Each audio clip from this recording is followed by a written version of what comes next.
Hi friends, ఈరోజు మళ్ళీ మీకోసం ఇంకో పచ్చడితో వచ్చేసాను. అది కూడా పుదీనా పచ్చడి. ఇలా ట్రై చేయండి, మనకి 1 మంత్ అయినా సరే నిల్వ ఉంటుంది. నేను చూపించిన విధంగా, వీడియోలో చూపించిన విధంగా నచ్చితే మాత్రం లైక్ చేయండి, యూస్ఫుల్గా ఉంటే షేర్ చేయండి.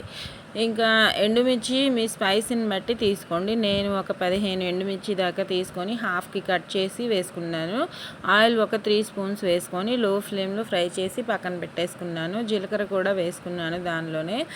ఇంకా ఇది పుదీనా అనమాట, ఒక కట్ట దాకా తీసుకున్నాను. పుదీనాలో కూడా ఒక 3 స్పూన్స్ ఆయిల్ వేసేసుకొని, చిన్న స్పూనే ఇది సరిపోతుంది. లో ఫ్లేమ్లో చక్కగా వాటర్ అంతా దగ్గర పడేంతసేపు ఫ్రై చేసి పక్కన పెట్టేసుకోవాలి, వాటర్ ఏమీ లేకుండా.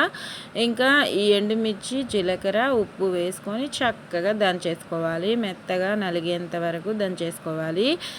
రోట్లో దంచుకుంటే టేస్ట్ బాగుంటుంది కదా. ఇది బాగా నలిగింది అనుకున్న తర్వాత చింతపండు పెద్ద నిమ్మకాయ సైజ్ అంత తీసుకోండి, ఎక్కువగానే తీసుకోండి, ఎందుకంటే నిలవ ఉండాలి కాబట్టి. ఇంకా ఈ పచ్చడి మనకి ఊరితే టేస్ట్ బాగుంటుంది, మన నిల్వ పచ్చడిలానే. ఇంకా దీనిలో టొమాటో ఏం అవసరం లేదు.